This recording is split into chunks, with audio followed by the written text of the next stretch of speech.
I'm here with Raxstar, the one and only, a long-time friend. And I'm a big fan of this guy for a long time as well, bro. How you doing? I'm alright, bro. I'm charged up. Yeah? yeah. Is there a coffee? Coffee charged me up, bro. Yeah. Oh, bro, I thought you were fully a coffee aficionado. I am, but like one a day. One a day? One a day. Is there a reason for that? I think the caffeine still has an effect if you keep it to one a day. Otherwise, you get immune to it, and then it doesn't do anything to you. Ah, see, I like that. Yeah. I've got into a habit of having about like 4 in the first 4 hours. Oh, mate. If I the thing is, I never used to drink coffee, and if I had one, I'd really feel the effects. Like I've got kind of used to it now, but I would really feel the effects after having one. But now, it's just kind of I need it. Like I'm addicted. I guess I am addicted. Are you a fancy coffee drinker? Well, give me a definition like, of fancy. Do you go like to me? I'm super like, can I get a black coffee or a latte? Oh no! I'm not doing that. I need the syrups and I need the I need the like if there's a pistachio one, I'm getting that. If there's like a salted caramel, if there's like a one of the special maple syrup one of the month, I'm getting all of that. So do you go around country to country testing out coffee? Spanish lattes. Yeah, I want it all, man. I want to try it. What's the Japanese coffee like? I was getting matcha, so in Japan I was getting matcha. Yeah, I had a lot of matcha there. So no coffee, just straight matcha. I had a coffee a few times, but matcha is just amazing there. So I was just getting ixed matchas every day. What was Japan like, bro? Amazing. I want to go back. It was on my bucket list of places to visit, and I want to go back. It was beautiful, like amazing, like just as a country, as a people, like everything. The care that people have for their environment, for people around them, the cleanliness, like the food. It was a good vibe. Everything. It was just really good. I really enjoyed it. So what's been your favourite country to perform in? I always come back to the same. America's always a very great place to perform in. New York is cool, but I think Oslo's been my favourite that I've done. Yeah, Oslo. What stood out about Oslo? Just the audience, man. Like they're just ready to really enjoy themselves, have fun. They have one, I think, Mila a year, right? And that event is even like other artist friends of mine, like they all kind of really enjoy that show, and it's just been a standout one for me, I think. Oh, Oslo. When When was the last one you done there? It was a while ago, man. I just remember it because it's like vividly in my head.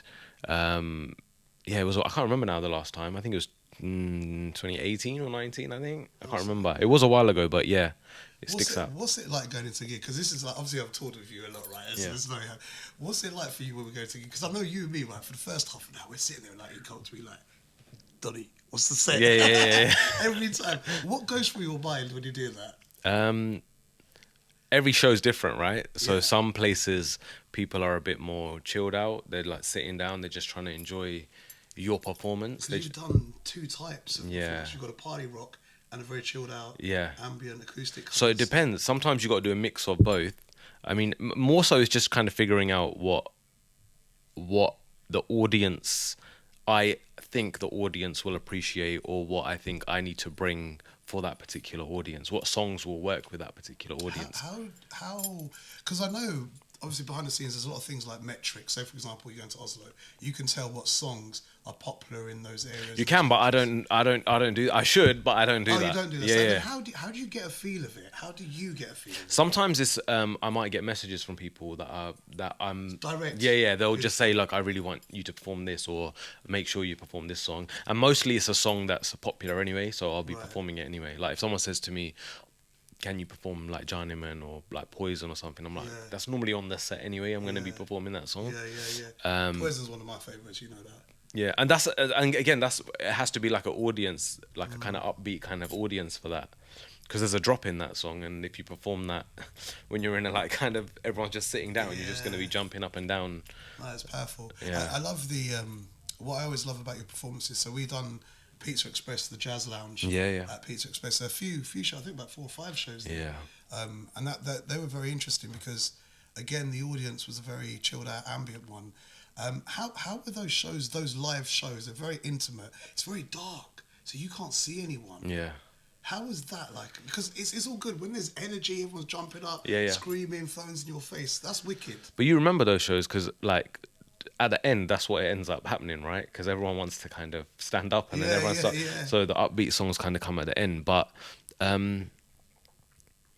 those shows were super special. Actually, I say Oslo as one of the best places I performed, but those shows, those Pizza Express shows, they're like a elevated level of where I've performed, simply because I did an hour and a half, so Yeah. two 45-minute sets, and people were there to see me, and they were there to appreciate the music. And a lot of those people that came, they have been supporting me from way from the beginning. Yeah. So they knew the songs, and they wanted to hear those songs in a way that they could sit and appreciate the performance, rather than I'm just here to get drunk, and you know what I mean, or I'm just here because it's a night out. Like, they came specifically for me and for my music.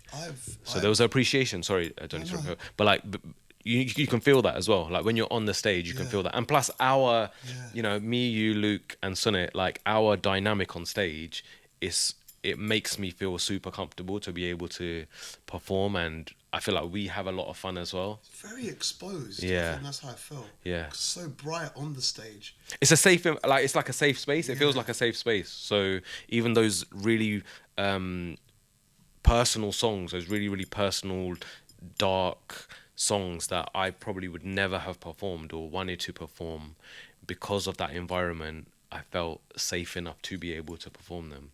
Because you couldn't just do that to any old audience, or, like, you know, without my people around me on the stage, like you, Sunit, and Luke. Like, having you guys around me just kind of it's like a safety net, I think. It was very dominated by the album Heartbreak. Yeah. And I think just before Heartbreak, you had Glass Ceiling come out. Yeah. As well, just before that. So it was very stripped back, and I think everything was live and acoustic. You had me on the decks, but all I was playing was samples. Yeah.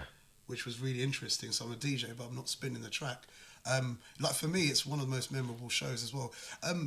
As an artist, like, we've been around, like you said, you've done Oslo. I think one of the first experiences I had of you was at like a London Mela, and I remember this London Mela, and it was just seas of people, and everyone's jumping, going mad. Keep It Undercover, like, everyone waits for Keep It Undercover. I remember, like, you know, because the vibes were beautiful, and that was very iconic for you and Sunit at the time. But I go from this party rock jump up vibe to then going at somewhere like Pizza Express or a jazz cafe with a repertoire of music like that, and I saw people crying in the audience. As an artist, how are you dealing with these two sides of the emotion of what your music does? I feel like it's just the full gamut of being a human being, right? And that's what music can do. Like, art, any kind of art can do that. Sometimes you listen to music because you're sad. Sometimes you listen to songs because you're happy. So to be able to have those reactions, like from one extreme to the other, I feel like that's normal. Like, as a normal human being, like, if you're just going, if you're just listening to party music, sometimes that's an escape as well. Like, your life isn't that great, so you listen to happy music or party music to put you in that state of mind. But for me, it's like any type of connection. If a song makes you happy, that's great. If a song reminds you of your partner and, you know, it's your anniversary song, that's great. If a song touches your heart and it makes you cry because you feel like you've had a connection to it because you can relate, or you've been through that similar experience, that's great. Like, any type of connection, I think, is what art should have. And if my music has had that and people have connected to it, that's the most important thing, regardless of what the emotion is. How do you, when you're writing, because you write a lot, I know you write a lot as well, how do you write then? Do you keep in mind what people might be feeling? Nah. Or do you just put what you're feeling? No. It's never about what other people feel, which is funny, because sometimes you get people saying, like, even like with the recent releases, like Nevermind, for example, I've had people say, oh, write it from a girl's perspective, or, you know, sometimes the guy is the one who does this. And I get it, but it's difficult for me to write that, because that's a personal song for something that I went through. So I can't write from your experience, or, you know, for a song, and people ask me to write about their experiences. But it's not impossible, but, like, for me to be authentic, sometimes I have to express myself, especially when it's my music.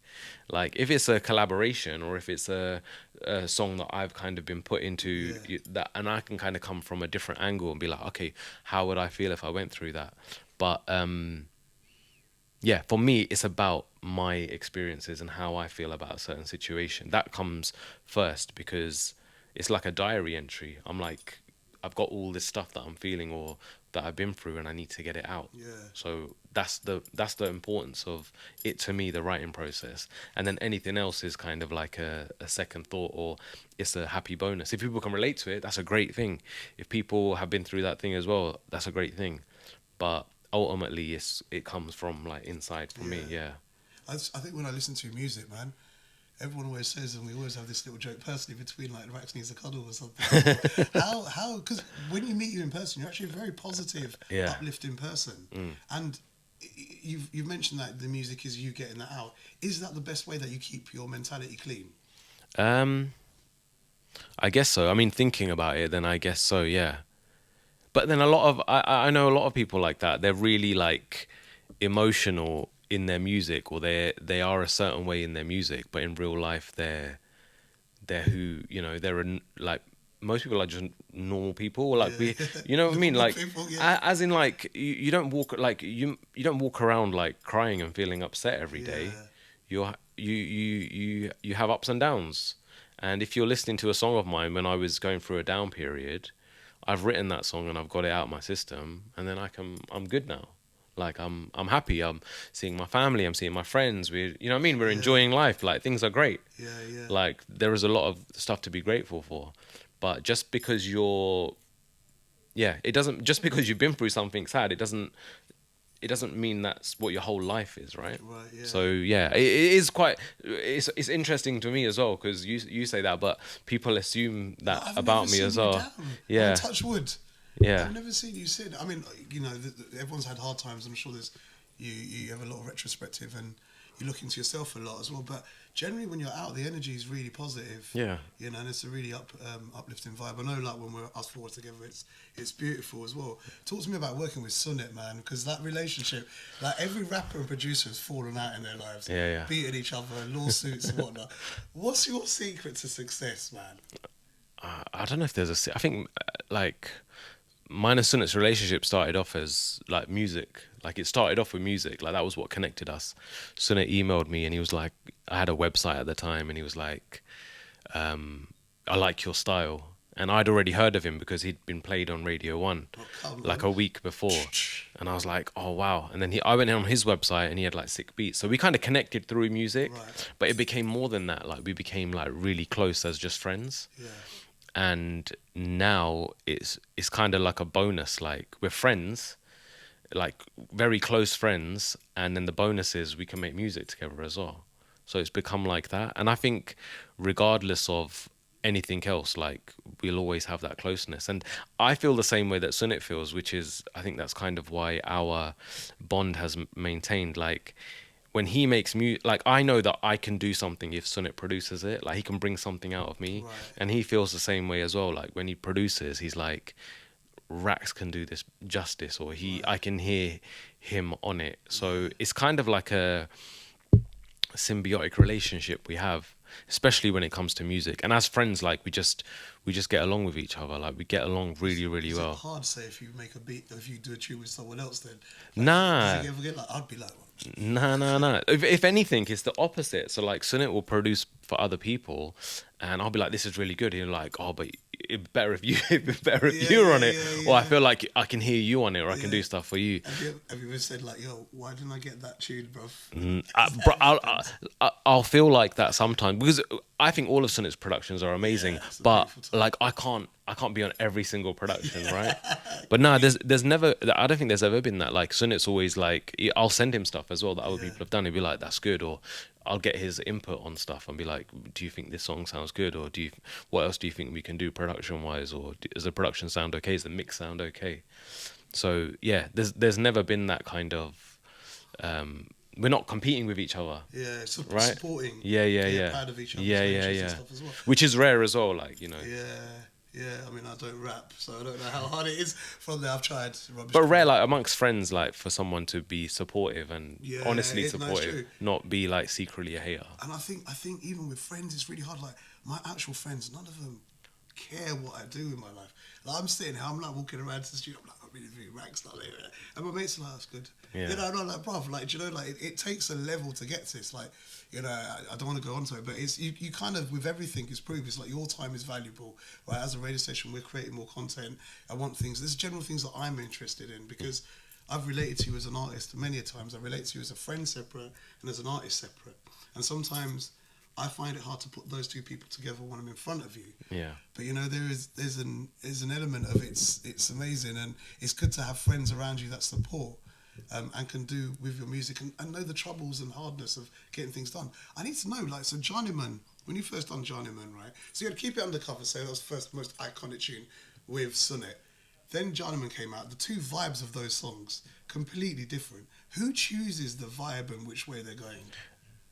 I don't think anyone does. I think even with Johnnyman, we did that probably about 3 years before it actually came out. Oh, wow. So Sunnet would just, to be honest, I think Sunnet sets the vibe. So Sunnet will make a beat, or he'll create something, and then I'll come in and be like, okay, cool, I can do this on this, or I'll be like, I like this, and then I'll come up with an idea to what we can do to make it into a song.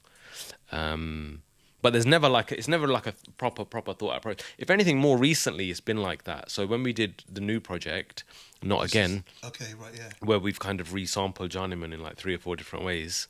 When we did Forever Johnnyman, Sunnet did those beats. He worked on those beats then. He was like, bro, I've flipped Johnnyman and he's done it like this. I've flipped Johnnyman, I've turned it into this kind of beat. And they were just there. And I don't know, like at the beginning of this year, I was like, I want to do those. I want to make those into songs. So he'd already kind of set that vibe, but it was more purposeful, like, right, we're going to take those songs and make this project out of those songs. So there was more purpose behind it, but that's more so now. But at the beginning, we were just like vibing, like, oh, I like this song, or I like this beat, or this song sounds good, so let's release this. There was never like a process behind thinking like, okay, cool, we're going to do it like this. How hard was it to finish projects? It's still hard. It's still hard. How hard is it finishing projects? It's hard, man. It's really, really difficult. I think because we enjoy the artistic process of creating music, writing, recording. Nowadays, it's all about the promotion. So, you know, social media and creating videos and marketing and blah, blah, blah. Like, that's a whole separate job. Right. So when you've done a song, it used to be like, okay, cool, it's done, it's out. Yeah, someone else. And then someone else can worry about, or we can just post a link, or we can just send it to radio, send it to TV, and that's it, our job's done. Whereas now, that's kind of like when your other job starts. Right, we need to make content now. We need to push content and figure out how we're going to market it. And that can be a bit daunting. So sometimes finishing stuff is what's... It's kind of like you don't want to finish it because then you know you got to do all that other stuff. So it gets to that point sometimes. Yeah, sorry, blah, blah, blah, blah, blah. I'm not going to do this because I can't remember doing the thing. No, it's hard. It's hard work as well. With other producers as well, what's the pressure like when they send you a beat? So, for example, I don't know, Joe Blogg's producer sends you a beat, you love it, right? What happens then? Like, there's no pressure. I think for me, it's just a matter of getting a song done or finishing it or doing something with it. People send me beats all the time. Sometimes I'll just sit on them until I feel something. Like, I'll know I like a beat. Like, I've got a bunch of beats right now that I'm sitting on, and I know I'm going to do something with them, but I don't know what yet. So sometimes I'll be like, I might go through something and then I'll listen through a bunch of beats and I'll be like, okay, that beat, I'm going to write this to now because I can feel something coming, or I've been through this, or there's something that I wanted to write about and I connect with this beat now. Right. The only pressure is when it's someone else's project, like someone's done a song, and they're like, Rax, I want you to jump on this song, or there's a feature that we need you on and it needs to be done by Friday. And then sometimes there's a pressure, but most of the time it's just fun. I can work under that kind of scale. What's been one of the most demanding tracks you've ever done, say, as a feature? That's really explored you too. The only one that I feel I can think of now that had some sort of pressure was when Manj did Desi Hip Hop. Oh yeah. Oh wow. Yeah. That's a big project. So because I just knew it was going to be a big project and it had a lot of rappers on it, and I was like, I want people to know my verse, or I want to kind of stand out a bit on this song. That was the only one where I kind of felt a bit that pressure. was your realm, isn't it? I'm the rapper, mate. Yeah, like that's the only times when it's been like there's like a bunch of rappers on a song, and I'm like, I need to, you know, I need to stand out. Like my verse needs to be one of the ones that people remember on this song. Sick. I like that. It's that battle MC. Yeah. Thing coming out there. That's when I feel the pressure. But other than that, it's just I'm just gonna be myself. I know what I can do. Yeah. So I'll just do my thing. Let's go back to that time. I mean, I don't think we've talked about that enough. I literally think you at one point added a new dimension to Bacha that no one had ever heard, and probably exposed him to a new audience with when Bandook and Ego the remix came out. Yeah. Like those, like when I look back, I think on Ego remix, I think you got Bacha sounding the hardest and best he's ever sounded. That was a really, really, really good verse as well. Yeah. Sick. Like everyone bought it, and as a rapper, how see, I'm trying to think, right, at one point there's, you know, you've got so many rappers around the world, and I'm trying to understand your mentality as well, because some people would not feature other great rappers around or give them the best part of a song, right? What went through your mind when you created Ego? And this is one guy in the UK got all these international top. I mean, I don't want to toot my own horn, but no one had done that before then. Yeah, it was like mad. This year hip hop hadn't happened then. That happened afterwards. So it was probably the first record that had that. I just wanted to get rappers on a song, man. I was like, let's get rappers. I like this guy, Bacha actually requested to be on that song. What? So I had already... you dropped Ego already. We'd already done Ego. Yeah. I think I'd got all of the verses done for the Ego remix. I think I was waiting for Fateh to send his verse. Yeah. And I might have tweeted about it, like we're working on an Ego remix. And then me and Bacha were following each other on Twitter. And he DM'd me, he goes, bro, send me the beat, I want to jump on it. So I messaged Sunit, I was like, bro, send me the instrumental, I'm going to send it to Bacha. And then he kind of requested to be on it, and he sent his verse, he smashed it. And then it was, to be honest, I was just kind of facilitating the rappers. It was Sunit's project. I sent everything to Sunit, and I was like, bro, just put it all together. Yeah. So Sunit, you know, he respected everyone's verse and was like, if you listen to the production, he kind of tailored it to everyone's verse. Everyone got a little something to break them out. I don't know what you call it musically, but everyone got a little breakout or a little drop just before. Yeah, because he tailored the production. He tailored the production to everyone's verses, and that's what you're supposed to like respect everyone that's on a song. You don't make someone's vocal sound lower, or you know what I mean. You don't kind of sabotage someone on a song. You want the project to be as big and as best as it can be, and that's what he did. And yeah, that's how that kind of came about. So it wasn't really, and to be honest, I've never had the kind of like I don't want to work with people, or you know, I've got like a little hidden agenda working with like especially other rappers and stuff. Like I'm cool. Like I don't have that kind of insecurity. I've seen it in other people, but I don't have that. I'm like, there's enough space that everyone can eat, everyone can do their thing, and whatever you're doing, no one else can do. In similar in my vein, like I've got something that nobody else can do.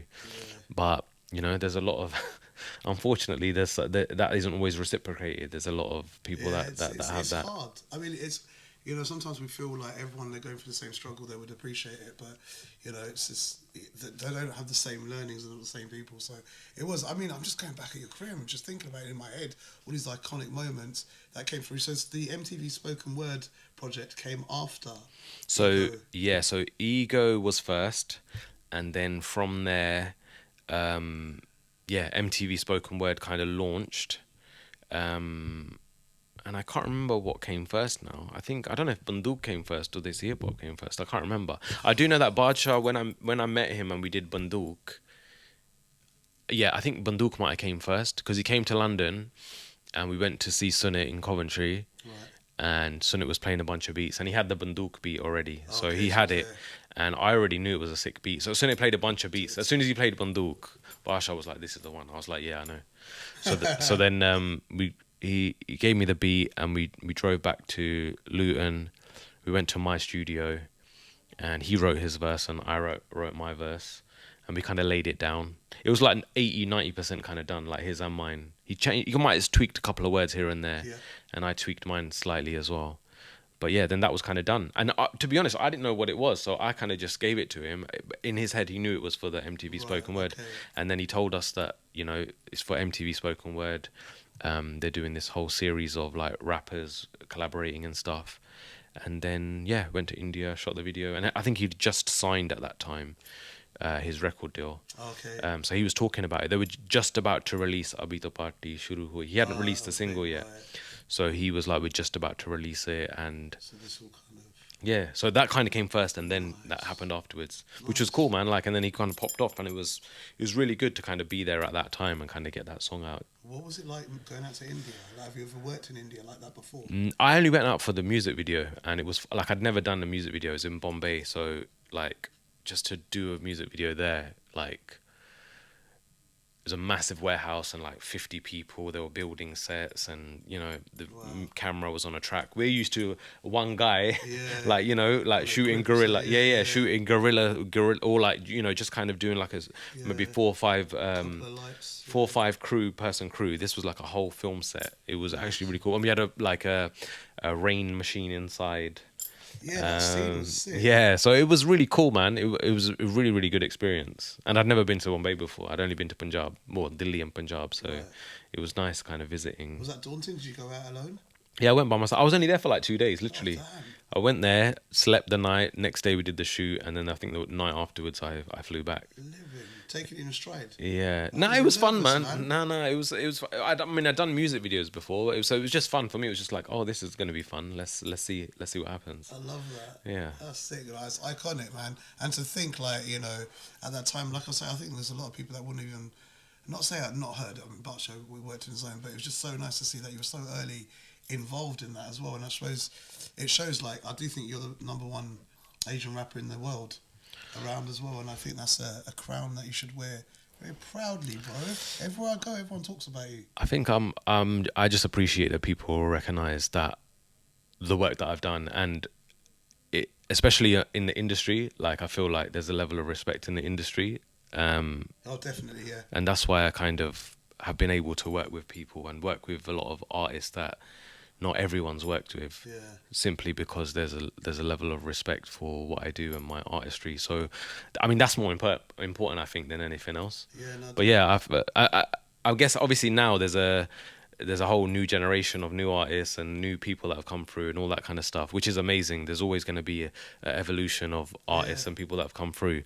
But for that kind of period, I feel like I was there for the kind of inception of that. Like hip hop was just burgeoning in India. Well, it's hard. Like even if we look at hip hop, like I was listening to an interview by Kano, and he was talking about it's really hard to measure people up because if you look at the mainstream audience, most people listen to pop. So in our industry, pop is Bollywood of Bhangra. Right, Bollywood's probably a little bit bigger based on numbers and budgets. Bhangra's up there. So when it comes to rap, and especially when it comes to non-Asian rap, you know, we're really far back on the pecking order. And to know that you've kept it going through for how many years do you think you was keeping undercover for since? Keep It Undercover was around 2005, so 2004, 2005. So it's been, what, 19 years? Rax, you look the same, bro. Yeah. Rosewater, yeah. Yeah, it's I have to kind of remind myself of that the longevity has played a big part, because sometimes you kind of get caught up in, okay, I haven't got a trending song, or this song's not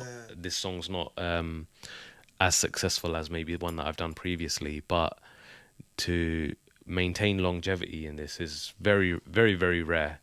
And you can't maintain at it's very difficult to maintain at such a high level unless you've got a lot of backing behind you.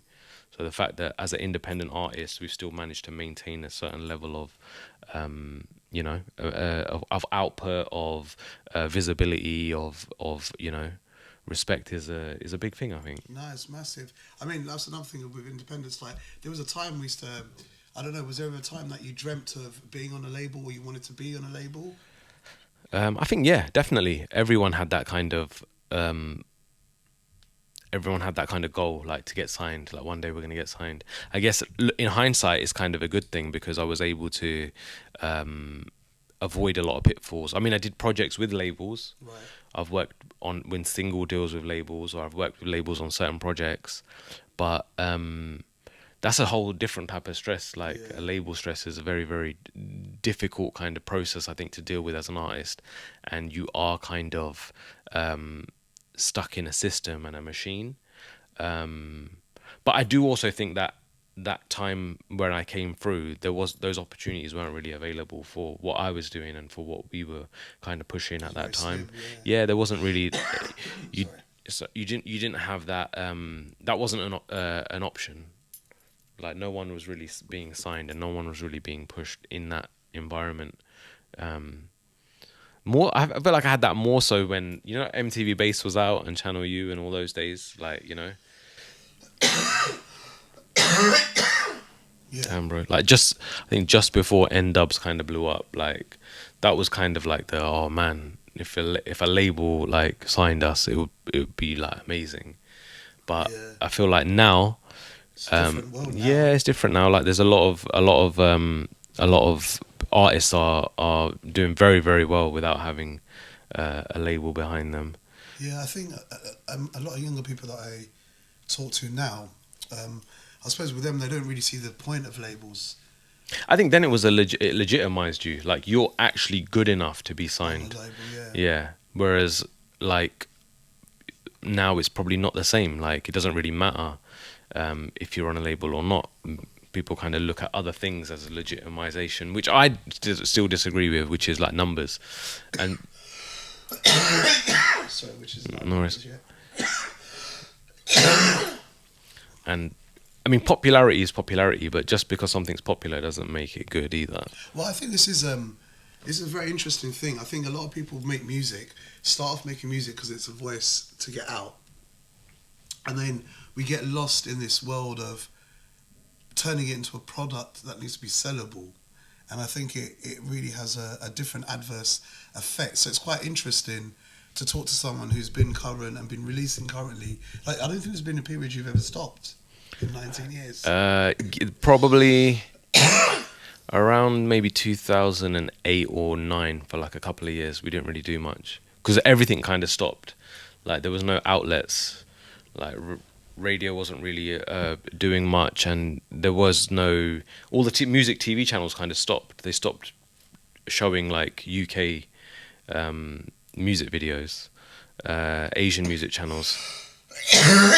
You said 2008. Yeah, around 8 between that. What was the reason for that? I'm not sure, but I know that actually someone said this to me recently. They said after 7/7, after the bombings, 7/7 bombings. Yeah. There was a lot of opportunities that were taken away off the table for like Asian people generally, like in media, as in like TV, movies, music. It was kind of like I'm dying. Opportunities taken away. Yeah, those kind of opportunities that were available for Asian artists were kind of not overtly, but kind of they were kind of being kind of pushed away, or and I saw it like myself. Like I only look back at this with hindsight because someone told me that, but definitely there was if you look at any artists that were doing stuff in 2005, 2006, 2007, after 2007 there's like a big dip because we didn't have opportunities anymore, so everyone was just like, what's the point? Yeah, I remember there was an element like there was brown shows on TV. They were doing like Indian summer, showing films, and there was a lot. I think there was something on Sundays that used to go on with like Rajesh Machandani. I remember watching him and this woman called Sonia Dio back in the day on TV, and then a lot of things started stopping. It's interesting. I have to look into that. I've never looked into that. Yeah, it was a theory that someone told me, and I was like, that kind of makes sense. I don't know the ins and outs of it, but for me, it kind of you saw a correlation. I saw it in my because we kind of stopped doing stuff around then because there were no shows as well. Like there were no shows. So this is like the Mellars, the council put shows, the mayor shows. Shows weren't really happening. You didn't have an outlet for TV for music videos. Radio was still kind of there, but it wasn't as big of a deal as music videos. And then from 2010-11, YouTube became a big deal. And then when we released Journeyman, we released it on YouTube, and that became the new kind of thing that elevated you doing stuff on YouTube and putting music Johnny videos Man up. Your first video on YouTube? No, we do. Sorry, go on. No worries. So we'd done music videos for Keep It Undercover and In Perspective, and what happened was the technology kind of caught up as well. Like we'd done Journeyman and we were like, I was like, we really need to do a really good music video for this song, and the technology just wasn't there. It was those big cameras, so we shot those music videos on those big cameras. So the big gimbals, and it was a walking scene. Yeah. You know those TV cameras that people would carry on the. Snap! What was the actual tape? Yeah. So that's what we'd shot on, and it was all physical media that you would shoot on, and I remember Sid and Rix had done a music video, and I saw it, and I was like, this is amazing. Like, who's shooting this? And then Rix introduced me to Sid. And he was shooting on they had those Canons then, but you could only shoot for like, I think 6 minutes or something. It's gone. Damn, bro. My foot is dead. Yeah, God, so you could shoot on, it was a photo camera, but you could shoot video on it, and the quality was amazing. This is when it first came out. So I was like, the quality is coming out amazing on these cameras. It's looking really good. It's looking really professional. So we could actually release this song that we've done like 3 years ago. We could actually have a music video that looks good as it can, to represent as much what the high level that the song was on. The music video needed to match.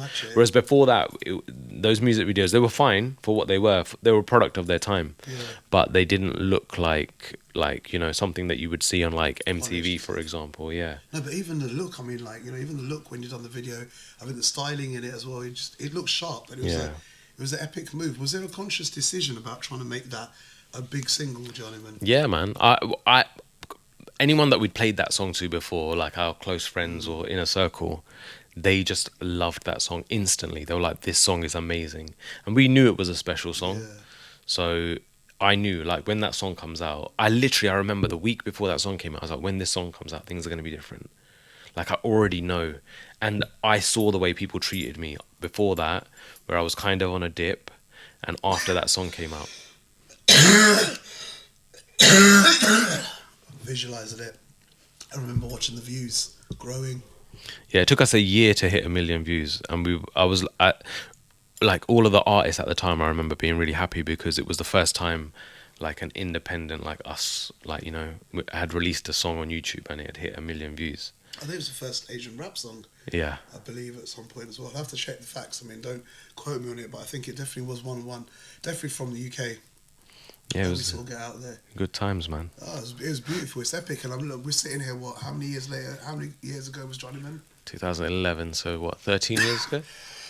13 years later, we've got 4 new versions of a song that's made it that timeless. Yeah, I mean, it will still I think connect regardless. I think that's what kind of keeps me connected as well to any kind of new generation that comes up. But your writing's changed very much in it, I feel. Yeah. Like, again, it's still you rapping, it's still your flow.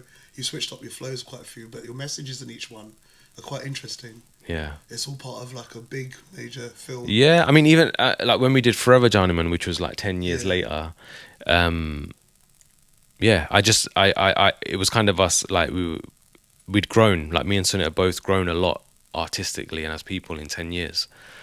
And it was just like, if we were going to do it again now, how would we do it? And I think you can hear that in the song, lyrically, musically, like the whole thing just sounds like a version 2 if we we've grown up now, like how it would sound now. So that was a project I was really, really proud of as well. Like Forever Journeyman, I think, and people that have... So people that have... And we had great feedback from people that had kind of couples that had kind of connected over Journeyman. And then Forever Journeyman was like their kind of anniversary, or they'd gotten married to that song or whatever. And some people had like maybe knew someone or were seeing someone at that time, and hearing Forever Journeyman kind of brought out those memories again, or unlocked something in them. So yeah. I want to ask you quick, fast, straight on this. Okay. Right, if I was to use one Rax song for our first dance at a wedding, which one would you choose out of everything? It's. I mean, there's loads that you could choose, but it's got to be Journeyman. Like Journeyman would be the one. Love that. I've had an argument with my wife because I used the milk and didn't buy the new ones. Which Raxstar song? Poison. Has to be Kiki Naked Thug. Yes. Alright, I like a girl that's got a boyfriend. The other man. I was about you were a sick actor in that video. Thank you, man. You were a sick actor. Yeah. Bro. Yeah. That was good. I have to big up the whole team on that. Are you gonna do a film? I need to, innit? You should. Someone hire me for a film, man. Hire me. Let me act. Don't have me playing a rapper though. Like, that's not acting. yeah. No. Those stereotypes do so different, innit? Like Riz Ahmed or something, innit? Put me as a Marine or something. Something different. What would you do? What would be your role? All right, no, go on. If you were the actor in the film, what film? That's a good question, man. That's bad. I'd love to be a lead in like a romantic comedy, bro. Like on a reel, like a romantic comedy. Go on, what type of romantic comedy? I don't know, man. Like, don't say Love Actually. No, not Love. I don't know. I'm trying to. Wrong Missy. I love that film. Which one? Have you seen it? The Wrong Missy. No, I haven't seen that. Watch that. It's a throwaway. Like a romantic lead, or even like I wouldn't mind playing a villain as well. Oh. Like a bad guy. Like I don't know. I'm trying to think of when I watch stuff, I enjoy it because I enjoy the people playing. So I can't imagine myself playing a character, but like playing that person because I feel like whoever's acting in it is doing a great job. But actually, a romantic comedy, I was thinking 500 Days of Summer. That would have been a good one. Okay, yeah, good film. That would have been a good one to play the lead. As a villain, if anyone's writing one of those, by the way. As a villain, nah, it's not even like, I don't know, man. I can't think of one right now. I'd love to, in my I'd love to take on the Joker role just to see what insanity you'd ever get on as well. I don't think I could do that, man. That'd be crazy if Raxstar I was thinking more of like a bad influence kind of. Do you know what I mean? Like, okay, like a reckless bad influence kind of. Bad boy. Like in The Crow, like one of the like henchmen. Actually, you know what? I've not seen the new Crow though. I haven't seen the new Crow, but I'm talking about the old one. Original but like RoboCop. You know the bad guys in RoboCop. What, when they're shooting him up? Yeah. Oh Like one of them. Rax, what's wrong with you? One of them. That would be a good villain. Get out my hover. One of those. Oh, it's mad. I completely just went on to films right now as well. All right, cool. Rax, the other one is I had a message from a young boy. He's doesn't want to give his name. Okay. This morning, but he messaged in a message I was talking about. I was going to interview Raxstar later on.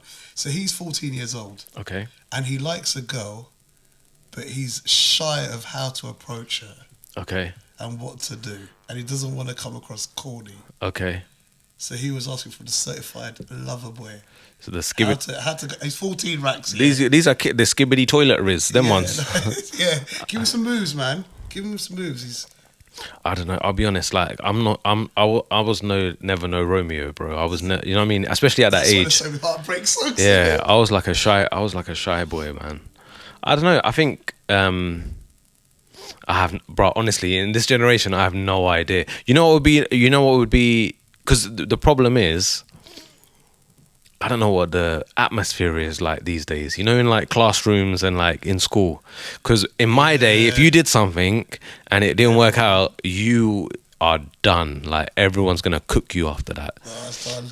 What was the most embarrassing thing you ever done? Nah, I'm not going to talk about anything. I'm trying. To be honest, nothing bad. I was just a shy kid. No one really like noticed me anyway. But the only thing I was gonna say would be a nice thing is everything's kind of done digitally these days. People message each other, text each other, whatever.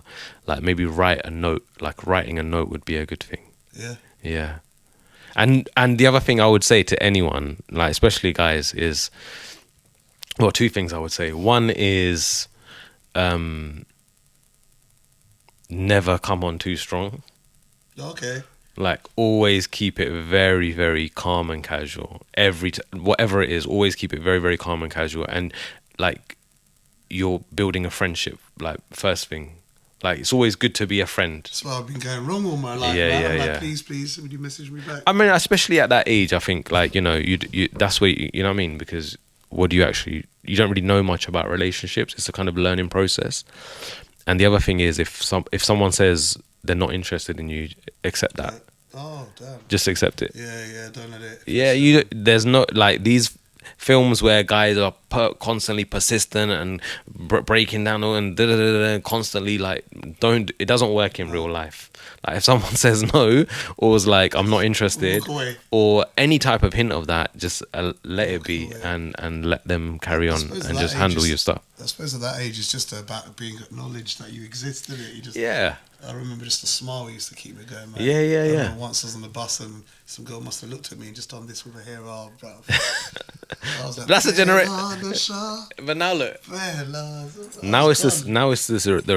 I think people are trying to be a Riz master these days. Yeah, but what would make you stand out now is if you was just like a bit more normal. Yeah, be normal. I like this. Normal's been the word of the interview, I think. Here, okay. The chat.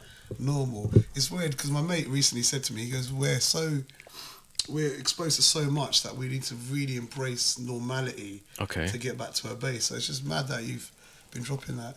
Be normal. Well, I think there's a lot of extreme behavior which is rewarded these days, and not necessarily in a good way.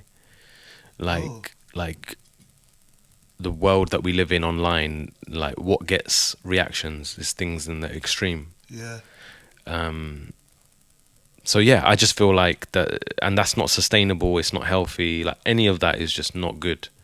So yeah, normality, I think, is the way forward. And that doesn't mean you can't be exceptional, or you can't be great, or you can't do great things. But I think to be sustainable as a human being, that is not a sustainable way of, any type of extreme is not a sustainable way of life for your mental health or your physical health. So when you have to put on this added persona, being something like trying to be the funny man, or just any type of if that's who you are, be who you are. That's your normal. Yeah. But if you're pushing yourself to be something that you're not, to an extreme, to get views or to get attention, it's gonna have a side effect at some point. Have you ever thought about mentoring anyone, or have you ever mentored? I feel like I don't even know what that would entail. Like, I think my actions are enough from what you're putting out. Yeah, or like if people wanted to, like, I think for me, because I've never had someone like that in my life, like actively being a mentor, I've just looked at people and absorbed like I like this about this person, or this person's done this, or I would like to emulate that as a person as well. And I feel like you can absorb a lot of that from not necessarily being in constant contact with someone. But that's more like, I think like mentorship is more like, I'll be honest, I don't really know too much about it because I've never been in those kind of environments, or like I said, I haven't had a mentor. But it's like being a parent, right? Yeah. Like being a parent, or being like someone's elder. Like, you know, I've got nieces and nephews. I've got youngers that are younger than me. So I'm always there for people to like talk to, especially people that are close to me. But I don't know. I always feel like there's not a. I guess there is, but I don't feel like that's a need. You don't have the need to mentor. Yeah. Or you don't think there's a need to. I think some people to be mentored. I think people definitely need mentors.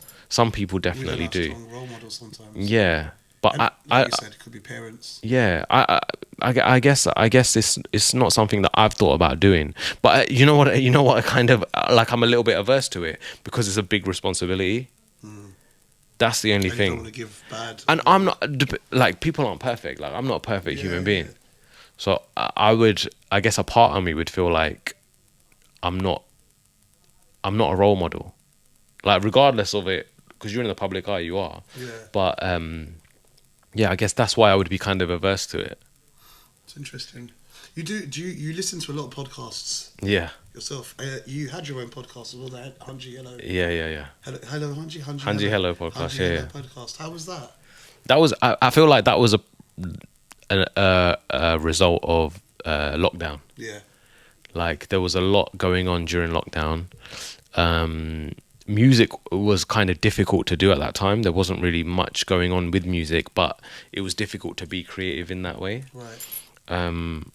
So I guess it was more so for my kind of mental well-being that I kind of created that, and I was able to express a lot of stuff. Even, I mean, you were on that episode as well, Dom. We were talking about grief, which was a great episode. But I think kind of life took over afterwards. Like I haven't had a chance to do another episode for long. Sometimes I feel like, and I get people asking me all the time, when's the next episode? And sometimes I feel like doing one. Yeah. But it's just a lot of work, man.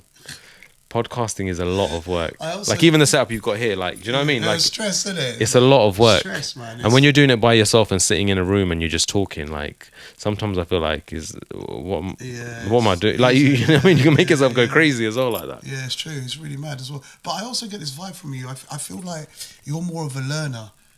Than going out and then you talk about your experiences, you know, and I always felt this like, you know, you've never, like in my life, you have so much knowledge, right? I've joked about things like Rosewater. I've joked about things like, you know, some of the only documentaries I've ever watched are because you've recommended them. Okay. You know, some of the products I've ever used is only because you've told me about them. You know, like, I don't even know what ashwagandha is until you just came out, ashwagandha, like this and that. You know, I remember when I came to your house, like, you know, came around, we sat there, shout out mums and everything. First thing, Rax has this whole process of like, garam chai, he'll make you a fresh chai, but then you got a ginger shot first, and like, very much like you have a lot of knowledge about this as well. Completely lost where the track of my finger is, but I just want to say ashwagandha straight up as well. So I feel like you're always learning. Yeah. You're always learning. I'm curious, man. I'm a curious person. I like to increase my knowledge on things, and I never feel like I know everything. Like there's always something to learn, man. There's always something. Probably why you don't do a podcast so much as well, or the mentorships. You know, do you question yourself a lot with the information you're giving out? Possibly, but also I do think like maybe it's just like not a maturing thing, but just kind of getting older. Like I would like to just kind of sit back a bit. Like I don't want to be at the front and constantly talk. Like there's so many people that are talking. There's so many voices out there. So many people with opinions. Like I would like to just enjoy my time with people that I care about, have conversations with people that I love, and share what I know amongst people that kind of appreciate it and appreciate me. Being in the public eye, you're automatically a target. So you're automatically going to get people, not saying that it happens to me or that the podcast was that, but being in that environment, you expose yourself to a lot of criticism. Right. And you're out there. Yeah, you're out there, which is part and parcel of the thing. And for me, it's all about simplifying your life. Like I've always felt like now, the past couple of years, I've tried to simplify my life as much as I can. So the more you have, the more you do, the more stuff you do. You know what I mean? Like it just kind of complicates your life a bit. So trying to simplify things is where I'm at the moment. I mean, that's not to say I wouldn't do a podcast again. And I've done podcasts with we had the Moving Famous podcast with Kai that I've done a few episodes with. Doing very well, actually. Yeah, so we've done a few. We had a goal to do like one episode a month, like just us kind of catch up, me, Kai, and Sachin, which we haven't been able to do. Because life, like I said, life gets busy. Like it gets kind of busy for everyone. So I would kind of still do those kind of things because we have good conversations. But my own, I feel like there's not really anything that I can kind of add that I feel like is a worthwhile something that can add anything to anything. Like everything's already out there. People are already speaking about these things. Everything's already there. There's nothing that there's nothing new under the sun. Do you know what I mean? So yeah, I think that's where I'm kind of at with the podcast, to be honest.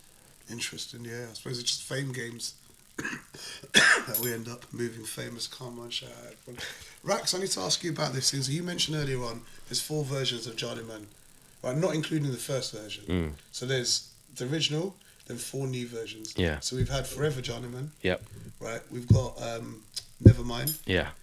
And the other 2. The other 2 are Look For Me. Right. And Someone You Used to Know.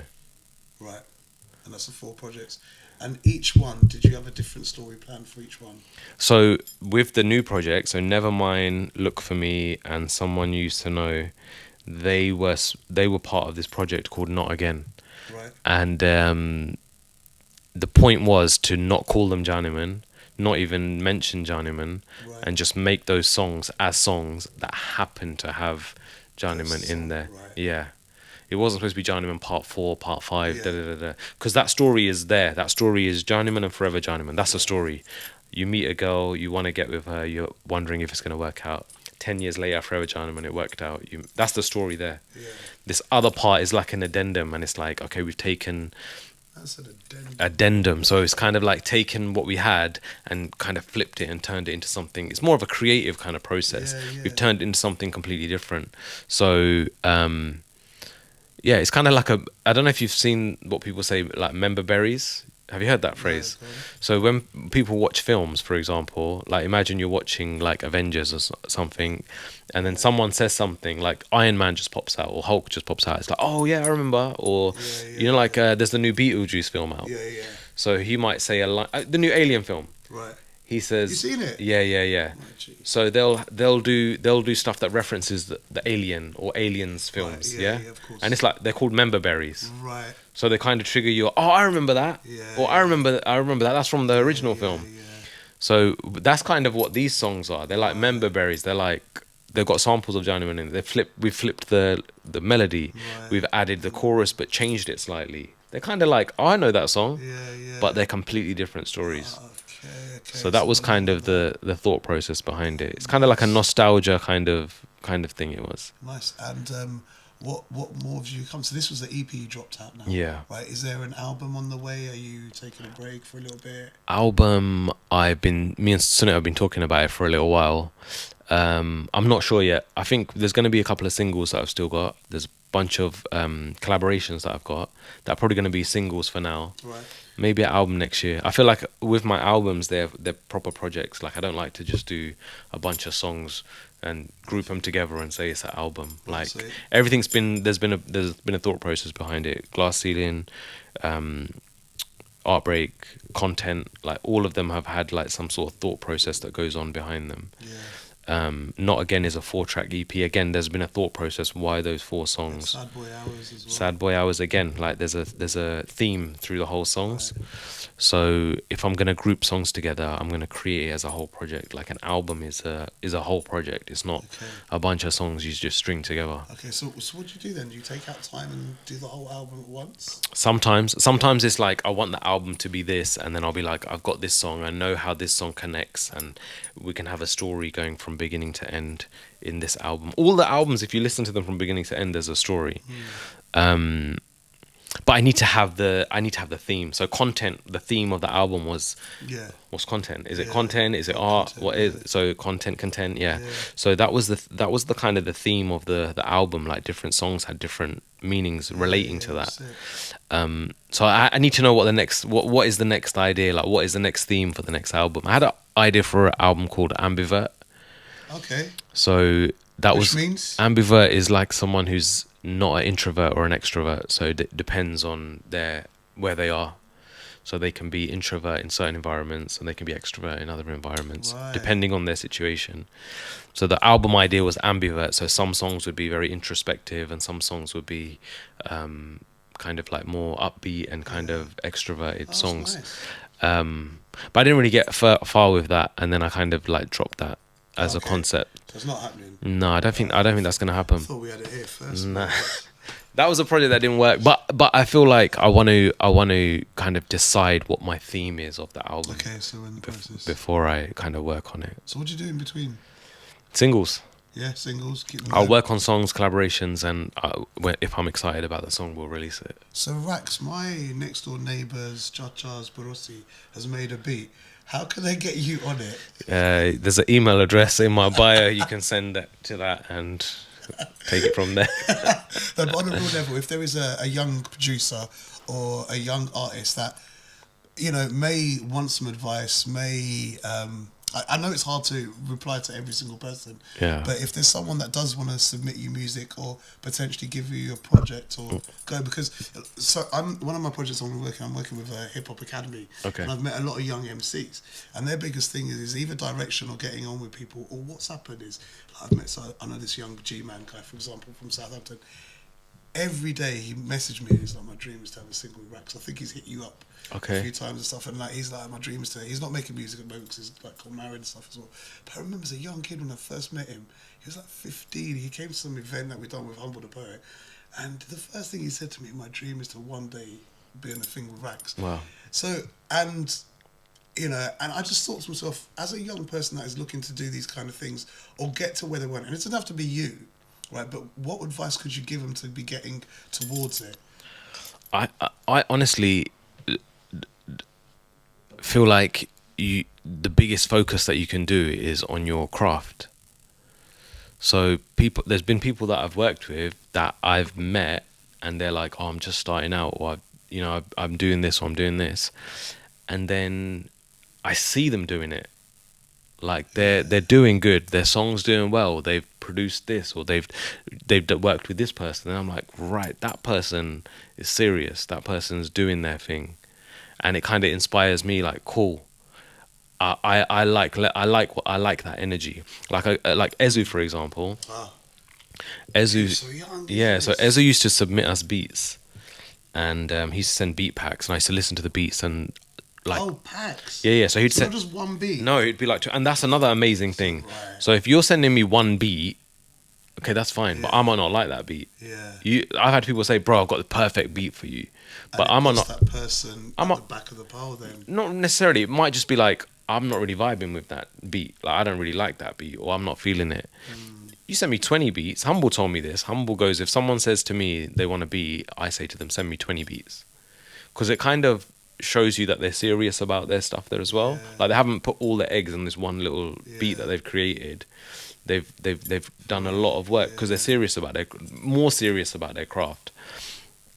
But I'll give you Ezu example is this. He sent me beat packs, and there was a couple that I liked. I would work on those beats, and we released those songs. And I was paying attention to Ezu, and he was sick. He would do a cover for a song. Diljit would drop a song, for example, on Friday. Saturday, Ezu would have produced a cover and done his own verse and recorded a video and posted it on YouTube. Within 12 hours. And I was like, this guy is serious. And he was doing that constantly, and then he would send us beats. He was constantly doing stuff. And I was like, this guy is going to do something, man. And for me, it was amazing. I was like, this is really like, this is showing me this kid is serious. Like he really wants to do this. So we worked with him a few times, and now the artist that he is now, I'm so proud of him because he's come from like that hunger of wanting to do it, and he's made it happen because he was so serious about his craft, serious about working on his music, and being who he is right now. And then, you know, like you want to work with people like that. You're like, I want to work with him. So I think that's the biggest thing. Like, you've got to be kind of serious about your music. Like, I've done a lot of collaborations with people who've just done one song and then they've kind of disappeared or they don't do music anymore, which is fine. Like, some people, it's a hobby like that, and that's fine as well. Some people, you see how difficult it really is. Yeah. Like, and again, I've got so many beats at home, and I dare not put anything out because it's hard. It is, and you kind of see that when you try to do it as well, right? So it's an experience thing. But you like knowing that someone is gonna, and there's nothing wrong, by the way, if someone just does music as a hobby and they just want to do it for fun. That's perfectly fine. When you want to work with someone who does it as a career, or is there like, you know, what they do as a full-time job, like me, there has to be some sort of, you know, there's got to be kind of meet in the middle thing that happens there. So unless you're really serious about doing music and you're going to be doing it properly, and you've put in the work, and we're kind of meeting on a level where it's kind of mutually beneficial, or it's going to be something that works out for both of us, then that's a completely different process to it being a business thing. Like, okay, I've got a project, I do this as a hobby, I want to get you on a song. Do you know what I mean? That's more of a business kind of deal then, right? The biggest thing I'll take away from there is don't send one beat, send 20. 100%. Always. It just makes so much sense. Always. I'm guessing producers are quite scared of beats getting stolen. Okay. Is there any things that people do, like they put disclaimers on, or? I mean, I had maybe a few people do like send stuff with a bunch of tags on it, but like, I mean, we don't do that, so I don't know. Like, I'm just wondering about what people do for artists and how they do that and stuff as well. Yeah, that's interesting. Like I guess I just things I've heard. Yeah, I don't want to send them that because they're going to steal my beat. I guess that could happen, but you've got to kind of. There's got to be a level of trust there, I think, right? Yeah, it's mad. But I mean, the industry is shady. I won't say it doesn't happen. The industry is shady. People will do that. Well, look how many mainstream people are fighting things as well. I think even Ed Sheeran at some point was fighting something about that as well. Isn't it? So it goes on as well. But yeah, Rax. So what can we look forward to you next year? Are you going to be in a film as a villain? Hopefully, someone cast me. I'll do it. Would you ever do a Bollywood film? Yeah, I would. What would you do in a Bollywood film? I have no idea. The English Friend. Would you be?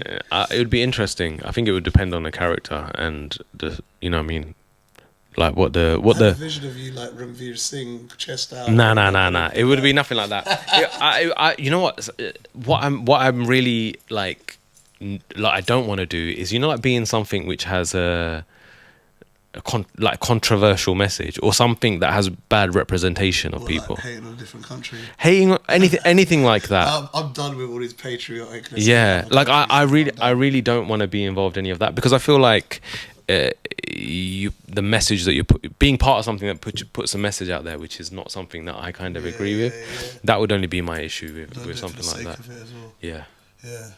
I'll do 3 Idiots, so that would be wicked. Yeah. Love to do a film like that. Yeah, that would be a good one. No, but good. I jokes apart, I mean, you need to go and watch the Other Man video, and you really understand what I'm saying about that. I really delivered on it. I felt it.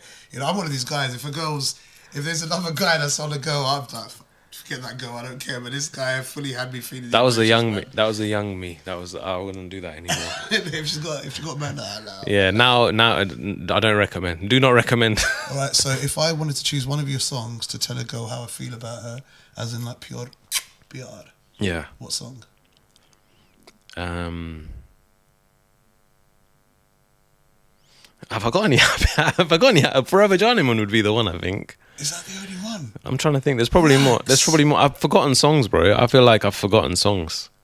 There's a couple of nice little, you know, like flirts. Get a nice little, you know, getting to know someone. I'm like, we need the real Rax love song, like the Bihar. Yeah, forever. I'm sure there's. Forever Journeyman's definitely. Yeah, like, I'm sure there's more, but I can't think of my own catalogue right now. You have to write them down in suggestions what you think should be the song they'd have from Rax. Yes or No is a good one. Oh, okay. Yes or no? Like, do you know what? I'm going to be honest. I need to check all the lyrics again as well. Yeah. You know, the problem with you, is I get my favourite one and I'm stuck on it for about 3 months. Like Cold Well, bro. I think all those views on Spotify, 50% of me. Yeah, Cold Well was a good one, man. Up and down. Adnan Sami, bro. Yeah, that was a good one. He co-signed it as well. What? Big up my G. What? Yeah. How did that happen out the blue? Yeah, we sent it to him on Twitter. This was the Twitter days. You know, in the Twitter days, it was a good vibe, bro. What, you just tagged him out? No, I messaged him, and then he followed me, and then I DM'd him, and I sent him the link to the song. Adnan Sami followed you. And he was like, love it. And I can't remember. I've probably got it screenshotted somewhere, but he said something like, I love it. You guys did an amazing job. Oh, wait, really? Yeah. That's beautiful. Yeah. Did he post it? Did he retweet or anything like that? I can't remember, bro. I honestly can't remember. This was a long time ago. When did it come out? What, 2012, 13? Still one of the most common songs, man. Yeah, something like that. Yeah. I was listening to that as well. Rax, it's been really good chatting to you. I've realised that I think we've been chatting for over an hour. Time flies. I'm looking at this. Yeah. Oh my God, man.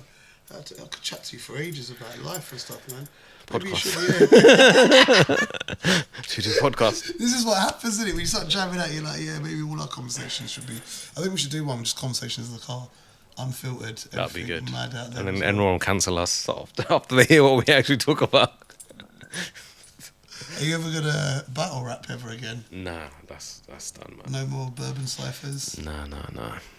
That's not. I'm not on that energy no more, man. That's a young boy energy. Like, loved it. That's young boy energy. I might do a little bit more aggressive raps. I might get a couple more of them out, but I wouldn't like do a battle thing. King Blinders was hard as well, but bourbon cipher was something else, bro. Yeah, that was. If you know, you know, innit? If you know, you know.